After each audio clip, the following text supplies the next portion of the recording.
ব্যোমকেশ রূপে গৌরব চক্রবর্তীকে পেয়ে সানডে সাসপেন্সের দর্শকরা ভীষণ ভীষণ খুশি। বন্যী পতঙ্গ গল্পটার ক্ষেত্রে আমরা নতুন ফরম্যাট একটা ভীষণ রকমভাবে দেখতে পাচ্ছি। অডিও স্টোরি অবশ্যই, তবে তার যে ফরম্যাটটা সেখানে ন্যারেশন আমরা সেই রকমভাবে দেখতে পাচ্ছি না।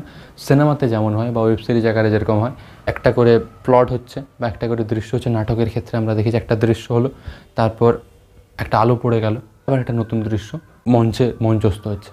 এখানেও একই রকমভাবে একটা দৃশ্য হলো, তারপরে একটা আমরা অরিজিনাল যে মিউজিক রয়েছে ব্যোমকেশের, তো সেই মিউজিকটা হলো একটা পটাক মিউজিক, প্লট চেঞ্জ হয়ে আবার নতুন করে সিনেমার আকারে ব্যাপারটা ঘটেছে। নমস্কার বন্ধুরা, ইনোভেশন কার্ডস ইউটিউব চ্যানেলে আপনাদের সবাইকে স্বাগত জানাই। বন্যী পতঙ্গ এই অডিও স্টোরিতে প্রধান পজিটিভ গল্পটা একসঙ্গে ছিল। এই ভিডিওতে একটা স্পয়লার রয়েছে, তাই তোমরা যাও প্রথমে মির্চিমালা ইউটিউব চ্যানেলে গিয়ে বন্যী পতঙ্গ এই গল্পটা 31শে মার্চ রয়েছে, সেটা তোমরা শুনে নাও। দর্শকদের অনেক দিন থেকেই আর্জি ছিল যে আপনারা দয়া করে একসঙ্গে পুরো গল্পটা দিন, একসঙ্গে দিন। সানডে সাসপেন্স সেখানে সবসময় আধ ঘন্টা করে করে ছোট ছোট পাট করে সমস্ত গল্পগুলো দিয়েছিল। অবশেষে মার্চ মাসের একদম শেষে শরদিন্দু 125 উপলক্ষে বন্যী পতঙ্গ এই গল্পটাকে সানডে সাসপেন্স একসঙ্গেই পুরোটা দিয়েছে। সেটা দেখে দর্শকরা ভীষণ ভীষণ খুশি হয়েছে। যদিও ব্যোমকেশ আর অজিত এই দুটো চরিত্রের মধ্যে আমরা সেরকমভাবে কেমিস্ট্রিটা ঠিক প্রগাঢ় দেখতে পাইনি। ব্যোমকেশ চরিত্রে আমরা নতুনভাবে গৌরব চক্রবর্তীকে দেখলাম বটে, তবে সেখানে অবশ্যই দর্শকদের মেনে নিতে তো যথেষ্ট সমস্যা প্রথমে হবেই। যেমন পজিটিভ যে একসঙ্গে পুরোটা রয়েছে, সেরকমই নেগেটিভকে গৌরব চক্রবর্তীকে সেরকমভাবে অনেকের আবার নেগেটিভ মতামতও রয়েছে যে ঠিক মানাচ্ছে না। তবে বাস্তবে গৌরব চক্রবর্তী আর দীপদা, ব্যোমকেশ আর অজিত, এদের মধ্যে কেমিস্ট্রিটা কিন্তু যথেষ্ট আমরা দেখব, সড়গড় নয়। নতুনভাবে তো আমরা দেখলাম, তো ধীরে ধীরে যদি এরপরে ব্যোমকেশের গল্পগুলোতে আমরা সেই কেমিস্ট্রিটা আরও প্রগাঢ় হতে দেখব।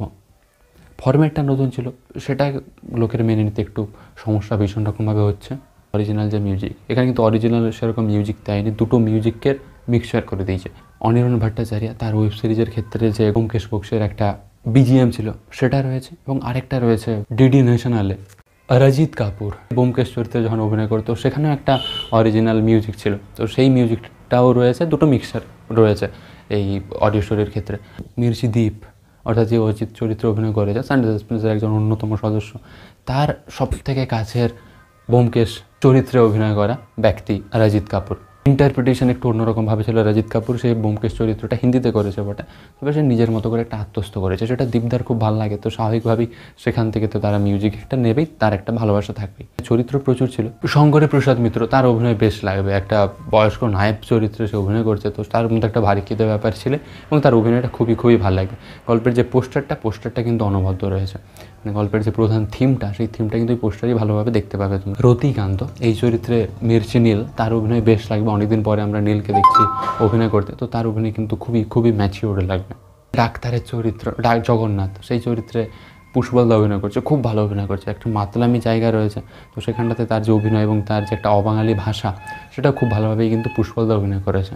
মির্চি লাজবন্তের কথা বলতে হয়, মিস ল্যাম্বার্ট বলে একটা মহিলা ডাক্তার ছিল, তো সেখানটাতে তার উচ্চারণ এত স্পষ্ট এবং ওই চরিত্রটাতে মির্চি লাজবন্তীকে অনবদ্য মানিয়েছে। মির্চি লাজবন্তীর পার্সোনালি সে যেরকম, সেরকমই ক্যারেক্টারটা খুব ভালোভাবে ওটা একদম পারফেক্ট মানিয়েছে। অর্ঘ্য বসু অনেকগুলো চরিত্র অভিনয় করেছে এবং খুব ভালোভাবেই অভিনয় করেছে।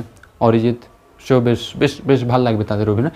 অনেকগুলো তো চরিত্র ছিল, তো মির্চি বাংলা টিমের যাবতীয় সদস্য সবাইকে বলছে চলে আয়, তোরা সবাই অভিনয় করবি। সিনেমাটিক পুরো এক্সপিরিয়েন্স আমরা পাচ্ছি পুরো গল্পটার মাধ্যমে। পুরন্দর পাণ্ডে চরিত্রে দেবজ্যোতি ঘোষ, তারও তো একটা ভারিক্কি ব্যাপার রয়েছে এবং খুবই ম্যাচিওর্ড লাগবে।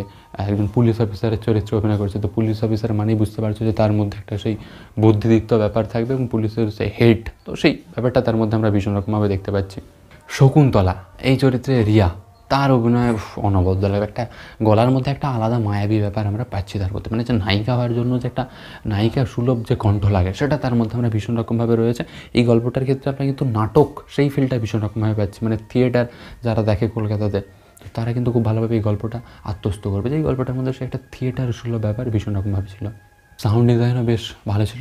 মির্চি দ্বীপের অভিনয় খুব ভালো লাগবে। অজিত এই চরিত্রটার মধ্যে গল্পের নেগেটিভ নতুন রকমভাবে এরা দেখাচ্ছে, অর্থাৎ অডিও মাধ্যমে থাকলেও এতদিন ধরে যে ফরম্যাটটা চলে আসছে ন্যারেশন, সেটা সেরকম নেই, বরঞ্চ প্লট হলো, তারপর একটা মিউজিক, তারপর প্লট হলো, সেই ফরম্যাটটা, সেটা দর্শক মেনে নেয়নি অনেকে। অজিত এবং ব্যোমকেশ এদের কেমিস্ট্রিটা সেরকমভাবে স্ট্রং দর্শকের পক্ষে মনে হয়নি। ব্যোমকেশ চরিত্রে গৌরব চক্রবর্তীকে অনেকের ভীষণ ভালো লেগেছে, আবার অনেকে বলছে খারাপ। ধীরে ধীরে ধীরে ধীরে যেহেতু এখন বীরদা নেই, তো স্বাভাবিকভাবে গৌরব চক্রবর্তীকেই আমরা বোমকে সেই চরিত্রটাতে দেখবো এবং ইন ফিউচার আরও আমাদের ভালো লাগবে। এখন আমাদের মেনে নিতে একটু সমস্যা হবে, কিন্তু খুব একটা খারাপ অভিনয় করেনি গৌরবদা। আমাদের নতুনকে মেনে নিতে হবে। ইনোভেশন কার্ডস ইউটিউব চ্যানেলটাকে সাবস্ক্রাইব করে বেল বাটন প্রেস করে পাশে থাকুন। এরকমই লেটেস্ট আপডেটগুলো সবার আগে পাওয়ার জন্য ধন্যবাদ।